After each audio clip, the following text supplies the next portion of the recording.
Hello friends, welcome to our Sayali fashion designer channel आणि मी आहे सायली. तर तुम्हा सगळ्यांचं आपल्या आजच्या नवीन अशा छानशा व्हिडिओमध्ये मी मनापासून खूप खूप स्वागत करते. तर कसे आहात तुम्ही? नक्कीच मस्त आणि मजेत असणार आहात. आणि आज मी तुमच्यासोबत खूप छान अशी ब्लाऊज डिझाईन शेअर करणार आहे. ऍक्च्युली बऱ्याच आपल्याला त्याच डिझाईन बघून कंटाळा येतो. वेगळी युनिक डिझाईन बनवायची असते. एवढंच नाही तर कस्टमरची सुद्धा रिक्वायरमेंट असते की काहीतरी नवीन डिझाईनची आयडिया द्या. अशा वेळेस काय करायचं? तर आज मी तुमच्यासोबत खरं तर खूप सुंदर अशी ब्लाऊज डिझाईन शेअर करणार आहे. आणि ही जी काही ब्लाऊज डिझाईन आहे यामुळे आपल्या साडीला आणि ब्लाऊजला नक्कीच खूप सुंदर असं लुक येणार आहे. एवढंच नाही तर मी तुम्हाला याची संपूर्ण कटिंग आणि स्टिचिंग अतिशय सावकाश स्टेप बाय स्टेप आणि खूप काही महत्त्वाच्या फिनिशिंगच्या टिप्स अँड ट्रिक्स सांगणार आहे, जेणेकरून तुम्हाला आपला आजचा हा व्हिडिओ बघून परफेक्ट असे प्रॉपर फिनिशिंग सहित ही जी काही ब्लाऊज डिझाईन आहे ही सहज बनवता येईल. आणि सगळ्यात महत्त्वाचं म्हणजे ही जी काही ब्लाऊज डिझाईन आहे यामुळे आपल्या साडीला आणि ब्लाऊजला खूप सुंदर असं लुक येणार आहे.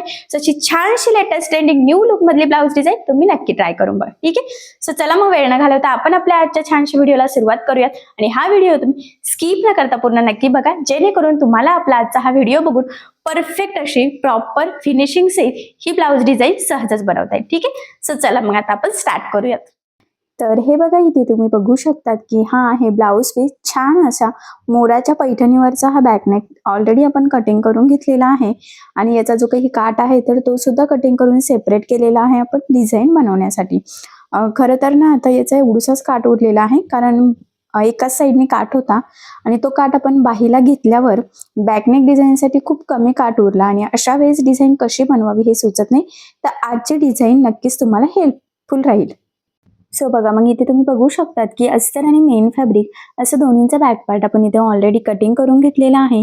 आणि सगळ्यात आधी याचं मेजरमेंट कसं आहे ते सांगते, म्हणजे तुम्हाला तुमच्या मापानुसार या डिझाईनसाठी सहजच कटिंग करता येईल. सो बघा, मग इथे ब्लाऊजची उंची आहे 12, 1 इंच मार्जिन, असं टोटल आपण इथे 13 इंचाला मार्किंग करून घेतलेली आहे. त्यानंतर हा ब्लाऊज आहे बोटनेक. सो पूर्ण शोल्डर आहे इथे 14, त्याचं निम्म 7 इथे मार्किंग केलेली आहे. आणि 4 इंच गळारुंदीची सुद्धा आपण मार्किंग करून घेतलेली आहे. त्यानंतर याचा मुंडा सुद्धा आपण 7 इंच घेतलेला आहे. क्रॉस मध्ये 1ला मार्किंग करून बॅक साईडच्या मुंड्याचा शेप सुद्धा ड्रॉ केला. इथून टाकत असतो छातीचा 4था भाग 8 अधिक 1.5 इंच मार्जिन, असं टोटल आपण 9.5 इंचाला इथे मार्किंग करून हा बॅक पार्ट कटिंग करून घेतला आहे. आता सगळ्यात आधी गळ्याची जी काही मार्किंग आहे तर ती आपल्याला अस्तरच्या बॅक पार्टवर करायची आहे. सो बघा, मग आता वरून तुम्हाला 3 इंचाला एक मार्किंग करायची आहे. त्यानंतर त्याच्या खाली सुद्धा 1 इंचाचा डिस्टन्स ठेवून तुम्ही मार्किंग करू शकतात. सो मी इथे 1 इंचाचा डिस्टन्स ठेवत मार्किंग केलेली आहे. त्यानंतर आता आपल्याला जी काही गळारुंदी आहे तर त्याचीही मार्किंग करायची आहे. सो इथे गळारुंदी आहे 4 इंच, तर 4 इंचची मी सगळ्या ठिकाणी मार्किंग करते. तुम्ही 3.25 पण करू शकतात, कारण 0.5 इंच मार्जिन ठेवून आपण नंतर टीप मारत असतो तर 0.5 इंच आपला गळा हा कमी होत असतो. सो त्यामुळे जर का तुम्हाला 4 इंच गळा टाकल्यावर मोठा होतोय असं वाटत असेल तर 4.25 गळारुंदी टाकू शकता. ठीक आहे. आता इथे ह्या पद्धतीने लाईन ड्रॉ करून घ्यायची आहे, म्हणजेच हे पॉइंट जॉईन करून 2 बॉक्स तयार करायचे आहे. बोटनेक ब्लाऊज कटिंगसाठी ही बेसिक स्टेप आहे. कुठलाही गळ्याचा आकार असला तरी तुम्हाला या पद्धतीने 2 बॉक्स तयार करून घ्यावे लागतात, एक वरच्या गळ्यासाठी आणि एक खालच्या गळ्यासाठी. आणि व्यवस्थित गळारुंदी वगैरे सगळं चेक करून घ्यायचं, कारण जर का तुमची मार्किंग तिरकी झाली तर मग गळ्याची डिझाईन सुद्धा तिरकी होऊ शकते. ठीक आहे. सो बघा, मग अशा पद्धतीने परफेक्ट असे 2 बॉक्स तयार केल्यानंतर वरती आपल्याला सिंपल अशा गोल गळ्याची मार्किंग करून घ्यायची आहे. जर तुम्हाला इथे पानगळा किंवा पंचकोनी गळा तयार करायचा असेल तरी सुद्धा तुम्ही इथे त्या पद्धतीने मार्किंग करू शकता. पण आज आपण इथे सिंपल असा गोल गळा करणार आहोत, सो त्यामुळे मग मी गोल गळ्याची मार्किंग इथे करून घेतली. त्यानंतर खालचा जो काही शेप आहे त्याचीही मार्किंग करून घेऊयात. तर बघा, मग त्यासाठी आपल्याला एक तिरकी लाईन ड्रॉ करायची आहे. सो पट्टीच्या सहाय्याने मी इथे ही लाईन ड्रॉ केली. त्यानंतर इथून थोडंसं गळारुंदी 1.5 किंवा 2 इंच घ्यायचं आहे. तर मी 2 इंच घेतली आणि या पद्धतीने हा कर्व इथे जॉईन केला. ठीक आहे. तर ही झालेली आहे आपली गळ्याची मार्किंग. त्यानंतर आता इथून सुद्धा आपल्याला एक मार्किंग करायची आहे, तर मी ती 3 इंचावर मार्किंग केली आणि ही लाईन ड्रॉ करून घेतली. सो ही झाली आपली परफेक्ट गळ्याची मार्किंग. सो आता आपण इथे कटिंग करून घेऊयात. तर हा जो काही गोल गळा आहे तर तो सगळ्यात आधी आपण कटिंग करूयात. त्यानंतर मग हा जो काही मेन शेप आहे आपला खालचा तर तोही आपण इथे कटिंग करून घेऊयात. जर तुम्हाला ही डिझाईन कॅनव्हास पेपर लावून स्टिच करायची असेल तर डायरेक्ट कट न करता हीच मार्किंग कॅनव्हास पेपरवर करून घ्यायची. पण आज आपण कॅनव्हास पेपर यूज न करता छान प्रॉपर परफेक्ट फिनिशिंग सहित ही डिझाईन बनवणार आहोत. सो बघा मग फायनली अशा पद्धतीने बॅकनेक डिझाईनची आपली मार्किंग आणि कटिंग झालेली आहे. सो आता आपण इथे स्टिच करायला सुरुवात करूयात. आणि मी म्हटलं होतं काटाही खूप कमी आहे, सो पुढे तुमच्या लक्षात येईलच. सो बघा मग सगळ्यात आधी आता आपल्याला इथे अस्तर आणि मेन फॅब्रिक एकमेकाला जोडून घ्यायचं आहे. त्यासाठी सगळ्यात आधी मेन फॅब्रिक आपल्याला ह्या पद्धतीने सरळ ठेवायचं. त्यानंतर आपण कटिंग केलेला जो काही अस्तरचा बॅक पार्ट आहे तर तो ठेवायचा. सेंटरला एक पिन लावून घ्यायची आहे आणि दोन्ही साईडला सुद्धा एक एक पिना लावायची आहे, जेणेकरून आपली कुठलीच गळारुंदी जास्त स्प्रेड व्हायला नको, गळायची पण नको आणि खालचा जो काही शेप आहे त्याची सुद्धा नको. सो त्यामुळे मग इथे टोटल मी 3 पिना लावून घेतलेल्या आहे, म्हणजे स्टिचिंग करताना हलायला नको आणि आपलं काही कमी जास्त सुद्धा व्हायला नको. आता सगळ्यात आधी आपल्याला गळ्याच्या साईडने साधारणतः 1/2 इंच असं एकसारखं मार्जिन ठेवत इथे टीप मारून घ्यायची आहे. टीप मारताना कुठे गोळा होणार नाही, तिरकं जाणार नाही, आपली जी काही मार्जिन आहे तर ती कमी जास्त होणार नाही याची काळजी घ्यायची आहे. कारण आता आपण जी टीप मारणार आहोत त्यावरच आपला गळ्याचा संपूर्ण फिनिशिंग, लुक, आकार सगळं डिपेंड आहे. ठीक आहे. गळ्याला टीप मारून झाल्यानंतर लगेचच आपण कमरेच्या साईडला सुद्धा टीप मारून घेऊयात. सो कमरेच्या साईडला 1/2 इंच मार्जिन ठेवून टीप मारायची आणि जिथून आपला गळा स्टार्ट होतोय तिथून आपल्याला साधारणतः 1/2 इंच असं एकसारखं मार्जिन ठेवत टीप मारून घ्यायची आहे. मी पुन्हा सांगते, टीप मारताना मार्जिन कमी जास्त होऊ देऊ नका, कारण त्यावरच सगळं फिनिशिंग डिपेंड आहे. आपण आता जी काही टीप मारत आहोत तसाच आपला गळ्याचा आकार येणार आहे. त्यामुळे ही स्टेप अगदी सावकाश आणि काळजीपूर्वक आपल्याला फॉलो करायची आहे. ठीक आहे. सो बघा मग पुन्हा गळ्याला व्यवस्थित 1/2 इंच एवढं मार्जिन ठेवून टीप मारली की कंटिन्यू लगेचच कमरेच्या साईडने 1/2 इंच एवढं मार्जिन ठेवत टीप मारायची. हा पॉईंट इथे खूप इम्पॉर्टंट आहे, सो लक्षात राहू द्या. खाली जे काही एक्स्ट्राचं किंचितचं असेल ते कट करायचं आणि गळ्याच्या मध्ये सुद्धा जे काही मेन फॅब्रिक म्हणजेच ब्लाउज पीसचा जो काही एक्स्ट्राचा कपडा आहे तर तो आपल्याला इथे कटिंग करून घ्यायचा आहे आणि परफेक्ट पार्ट आपल्याला रेडी करायचा आहे, म्हणजे गळ्याचा जसा आहे ना तसा. ठीक आहे. सो बघा मग अशा पद्धतीने कटिंग झालेली आहे. इकडची पण एक्स्ट्राचं मी कट करून घेतलं, किंचितचे धागे वगैरे, आणि वरचा जो काही गोल गळा आहे तिथे सुद्धा जे काही आपलं एक्स्ट्राचं मेन फॅब्रिक आहे तर ते कटिंग करून घ्यायचं आहे. ठीक आहे. सो बघा मग अशा पद्धतीने हे कटिंग झालेलं आहे. यानंतर आता आपल्याला गळ्याला द्यायचे आहे छोटे छोटे कट्स, जेणेकरून ज्यावेळेस आपण हा बॅक पार्ट सरळ करू तर तो प्रॉपर परफेक्ट फिनिशिंग सहित सरळ व्हावा, त्यासाठी ही स्टेप खूप इम्पॉर्टंट आहे. फक्त एवढंच आहे की गळ्याला कट्स मारताना चुकून आपला एक्स्ट्राचा ब्लाऊजला कट जाणार नाही याची काळजी घ्यायची आहे. कारण बऱ्याचदा गडबडीमध्ये तसं होतं आणि मग त्यामुळे काय होतं की आपला सगळा ब्लाऊज बिघडतो, आपली कामं वाढतात. सो त्यामुळे अगदी काळजीपूर्वक ही स्टेप आपल्याला फॉलो करायची आहे आणि महत्त्वाचं म्हणजे ही स्टेपच खूप इम्पॉर्टंट आहे. कट्स मारून झाल्यानंतर हा पार्ट आपल्याला सरळ करायचा आहे. तर तो सरळ करण्यासाठी आपल्याला फक्त मधला 1 इंच एवढाच डिस्टन्स आहे. सो त्यामुळे मी इथे स्क्रूड्रायव्हर घेतलेला आहे. तुम्ही एखादी शार्प गोष्ट घेऊ शकतात आणि ती यूज करून आपल्याला हा पार्ट सरळ करायचा आहे. सो इथे जागा खूप कमी आहे, त्यामुळे अगदी सावकाश आपल्याला ते खेचायचं आहे. खूप जोरामध्ये जर ओढलं तर तिथून शिलाई निघून आपलं ते खराब होऊ शकतं. सो तसं होऊ देऊ नका. अगदी काळजीपूर्वक आपल्याला ही स्टेप फॉलो करायची आहे. त्यानंतर हे कानेकोपरे वगैरे सगळे व्यवस्थित अलगद अलगद प्रेस करत बाहेर काढायचे आहे, म्हणजे आपण जसे गळ्याची मार्किंग केलेली आहे तसाच गळा रेडी व्हावा यासाठी. आणि मग सगळ्यात आधी आपल्याला गळ्याच्या साईडने द्यायची आहे दाबटीप. आणि महत्त्वाचं म्हणजे दाबटीप देताना आपल्या हातला जो काही अस्तरचा कपडा आहे तर तो वरती दिसणार नाही याची सुद्धा काळजी घ्यायची आहे. फिनिशिंगसाठी ही खूपच महत्त्वाची टिप्स आहे. त्यानंतर लगेचच आता इथे सुद्धा आपल्याला दाबटीप देऊन घ्यायची आहे आणि इथे सुद्धा आता अस्तरचा जो काही आतला कपडा आहे तर तो वरती दिसणार नाही याची काळजी घ्यायची आहे. ही स्टेप खरं तर मोस्ट इम्पॉर्टंट आहे, कारण आता आपण जी काही दाबटीप देणार आहोत त्यावरच आपलं संपूर्ण गळ्याचं लुक डिपेंड आहे. त्यामुळे अगदी सावकाश काळजीपूर्वक आपल्याला इथे दाबटीप देऊन घ्यायची आहे.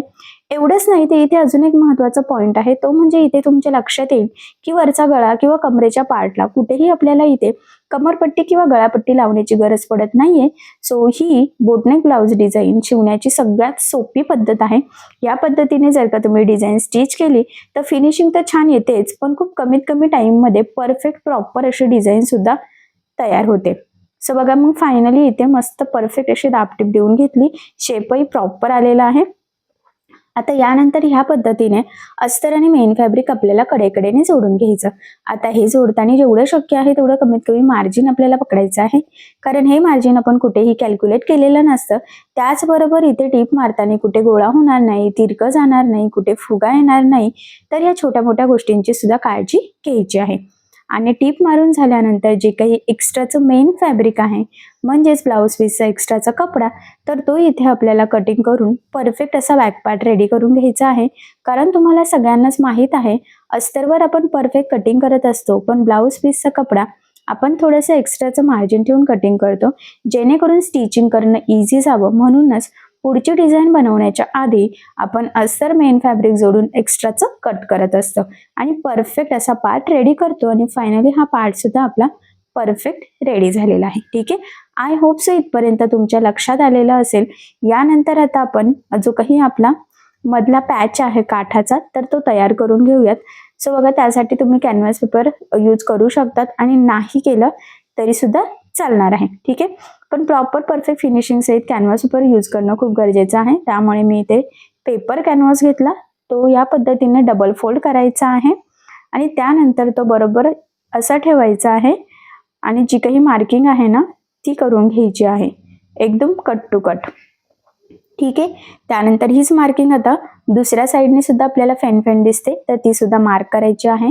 आणि कडेने आपण साईडने 1 इंच मार्जिन ठेवलेलं आहे आणि वरती आणि खाली फक्त पाव इंच एवढंच मार्जिन आपल्याला ठेवायचं आहे.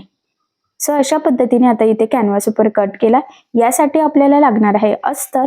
सो मग आपण इथे अस्तरही कट करून घेऊयात. तर बघा, मग या पद्धतीने ठेवून मी हे अस्तर कट करून घेते आणि मेन फॅब्रिक तर आपला काठच आहे. ठीक आहे, सो बघा, मग सगळ्यात आधी काय करायचं आहे, आपल्याला सरळ ना काठ ठेवायचा आहे आणि हा मोराचा पॅच ना खूप कमी राहिलेला आहे, भरपूर सारा आपला बाहीला यूज झालेला आहे. त्यामुळे मग मी इथे थोडं किंचितचं मार्जिनही कमी करते, जेणेकरून आपला मोराचा काठ वेस्ट जायला नको, कारण की त्याच्यावर जी एम्ब्रॉयडरी आहे तर ती एकदम कडेने आहे. सो त्यावर बघा ह्या पद्धतीने अस्तर ठेवलं, त्यानंतर ठेवलेला आहे आपला कॅनव्हास पेपर आणि सगळ्यात आधी वरच्या साईडनी जी काही आपण मार्किंग केलेली आहे स्केच पेननी, एक्झॅक्टली त्यावरच टीप मारून घ्यायची आहे आणि लगेचच खाली सुद्धा जी काही मार्किंग आहे त्यावर टीप मारून घ्यायची. यानंतर आता कडेकडेचं जे काही एक्स्ट्राचं आहे तर ते आपल्याला कट करायचं आहे, म्हणजे अस्तर आणि काठ वगैरे संपूर्ण. आणि ह्या पद्धतीने हा छोटासा पॅच आपल्याला सरळ करून घ्यायचा आहे. आता हा सरळ करून झाल्यानंतर खाली वरती व्यवस्थित सेट करून आपल्याला इथे द्यायची आहे दाबटीप. आणि इथे सुद्धा दाबटीप देताना अस्तरचा हातला कपडा वरती दिसणार नाही याची काळजी घ्यायची आणि दोन्ही साईडने सुद्धा टीप मारून आपण ते जॉईंट करून घेतलं. किंचितसे धागे वगैरे कट करायचे, त्यानंतर ह्या पद्धतीने फोल्ड करून सेंटर पॉईंटची मार्किंग करून घ्यायची आणि सेंटर पासून दोन्ही साईडने 2-2 इंचाची मार्किंग करायची आहे, कारण आपण 2 इंचाची रुंदी घेतली होती आणि ती टोटल 4ची तयार होणार आहे. आणि मार्किंग केल्याचा फायदा हा असतो की प्रॉपर परफेक्ट अशी आपली डिझाईन तयार होते, कुठूनही जास्त स्प्रेड होत नाही, त्यामुळे फिनिशिंग आणि फिटिंगला अजिबातच प्रॉब्लेम येत नाही. सो आता हा तयार झालेला काठ आपण बॅक पार्टला जोडून घेऊयात. सो बघा, मग या पद्धतीने बरोबर जी मार्किंग केली होती त्यावरच आपल्याला हा पार्ट इथे ठेवून घ्यायचा आहे आणि मग आता इथे टीप मारून आपण हा तयार झालेला काठाचा पॅच इथे जोडून घेऊयात.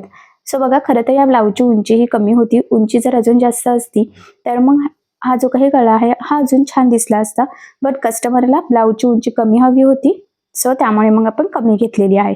आणि बघा, आता पॅच सोडताना सुरुवातीला डबल टिप देऊन लॉक करायचं आहे आणि अगदी व्यवस्थित अशी टिप मारायची आहे. ठीक आहे, एक साईडने जोडून झाल्यानंतर सेम त्याच पद्धतीने आपण दुसऱ्या साईडने सुद्धा इथे जोडून घेऊयात आणि इथे सुद्धा जोडताना सुरुवातीला डबल टिप देऊन आपल्याला लॉक करून घ्यायचं आहे. ठीक आहे, सो फायनली अशा पद्धतीने अगदी प्रॉपर असा आपण हा पॅच इथे जोडून घेतलेला आहे. यानंतर इथे आता आपल्याला लेसही लावायची आहे. सो तुम्ही तुमच्या आवडीनुसार कुठलीही लेस इथे यूज करू शकतात. सो मी इथे गोल्डन कलरची लेस घेतलेली आहे. असंही गोल्डन कलर कशावरही इझिली मॅच होत असतो. तर बघा, मग वरचा जो काही गोलगळा आहे तिथे मी ही लेस लावून घेत आहे. छान अशी मस्त डिझायनर आहे, त्यात थोडीशी शाईन पण आहे. जरी व्हिडिओ तुम्हाला दिसत नसेल तरी शेवटी मी तुम्हाला जवळून लुक दाखवते, म्हणजे तुमच्या इझिली लक्षात येईल. आता बघा, ह्या लेसला दुसऱ्या साईडने सुद्धा टीप द्यायची आहे. ऍक्च्युली मी नेहमीच सांगत असते तुमची लेस जाड बारीक कशीही असो, शक्य असल्यास दोन्ही साईडने टीप द्यायची. त्याचे 2-3 फायदे असतात. सगळ्यात महत्त्वाचं म्हणजे लेस पॅक लागली जाते आणि ती वरती तरंगत सुद्धा नाही. त्यानंतर बघा आता इथे लेस लावायची आहे, तर सुरुवातीला फोल्ड केली आणि त्यानंतर मग अगदी व्यवस्थित काळजीपूर्वक आपल्याला ही लेस इथे लावून घ्यायची आहे. सगळ्यात महत्त्वाचं म्हणजे जिथे शेप चेंज होतोय, जिथे कोपरा येतोय, तिथे लेस व्यवस्थित एकावर एक क्रॉसमध्ये तिरकी फोल्ड करत लावायची आहे, जेणेकरून आपला गळ्याचा आकार बिघडायला नको. बऱ्याचदा काय होतं, योग्य पद्धतीने लेस न लागल्या गेल्यामुळे गळ्याचा शेप चेंज होतो, फिनिशिंग बिघडते आणि डिझाईन अजिबातच छान दिसत नाही. सो तसं होऊ नये त्यासाठी अगदी व्यवस्थित काळजीपूर्वक आपल्याला लेस लावायची आहे. आणि ज्या काही महत्त्वाच्या फिनिशिंगच्या टिप्स अँड ट्रिक्स सांगितलेल्या आहेत, तर त्यासुद्धा तुम्ही आवर्जून फॉलो करायचे आहे. ठीक आहे. आणि इथे शेवटी सुद्धा थोडीशी लेस आपण फोल्ड करून घेतली आहे आणि आता ह्या लेसला सुद्धा दुसऱ्या साईडने मी टीप देणार आहे.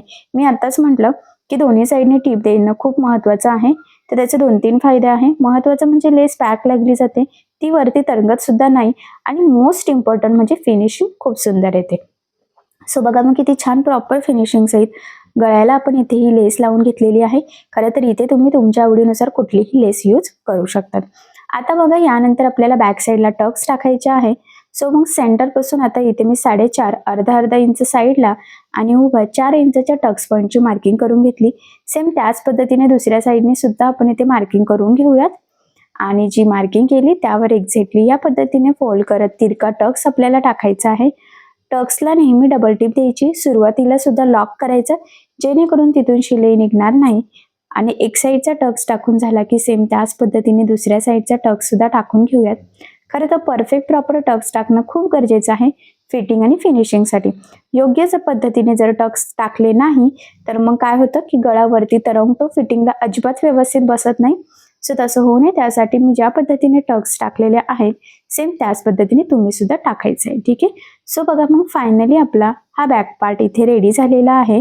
खूप सुंदर लेटेस्ट ट्रेंडिंग न्यू लुकमधली बोटनेक डिझाईन आज आपण इथे बनवलेली आहे.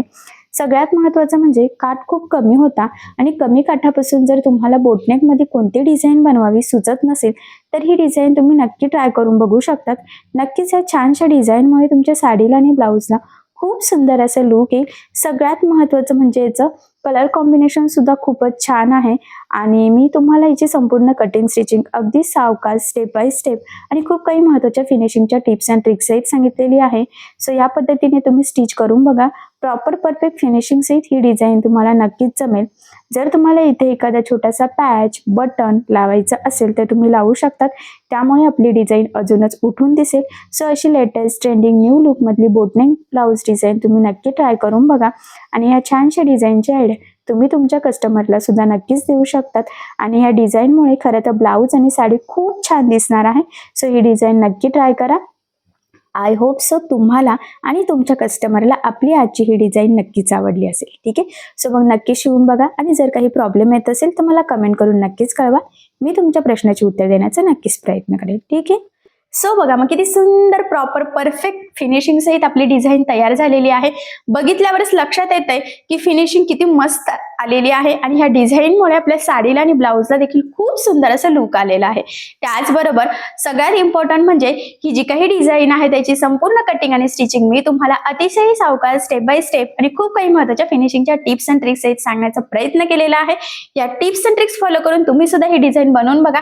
नक्कीच तुम्हाला जमेल आणि तुमच्या साडीला सुद्धा खूप सुंदर असं या डिझाईनमुळे लुक येईल आणि कस्टमरला सुद्धा तुम्ही ह्या डिझाईनची आयडिया नक्कीच देऊ शकता. ठीक आहे. सो चला मग तुम्ही अशी डिझाईन नक्की ट्राय करून बघा आणि जर तुम्हाला यामध्ये काही प्रॉब्लेम येत असेल तर मला कमेंट करून नक्कीच कळवा. मी तुमच्या प्रश्नाचे उत्तर देण्याचा नक्कीच प्रयत्न करेन. ठीक आहे. सो चला मग भेटूया पुन्हा नवीन अशा छानशा व्हिडिओमध्ये आणि तुम्हाला आपला आजचा व्हिडिओ कसा वाटला हे मला कमेंट करून नक्की कळवा. त्याचबरोबर आपला व्हिडिओ आवडला असेल तर व्हिडिओला लाईक करायला विसरू नका आणि असेच नवनवीन छानसे व्हिडिओज बघण्यासाठी आपल्या सायली फॅशन डिझायनर या चॅनलला सबस्क्राईब करा आणि ज्या वेळेस तुम्ही सबस्क्राईब कराल त्यावेळेस त्यासमोरील बेल आयकॉन ही नक्की प्रेस करा. त्यामुळे काय होईल, जेव्हा मी नवीन व्हिडिओज टाकेल त्याचं नोटिफिकेशन तुम्हाला तुमच्या मोबाईलवर येईल. ठीक आहे. सो चला मग भेटूया पुन्हा नवीन अशा छानशा व्हिडिओमध्ये. तोपर्यंत टेक केअर, काळजी घ्या आणि आपला आजचा व्हिडिओ शेवटपर्यंत पूर्ण बघितल्याबद्दल thank you so much. Bye bye.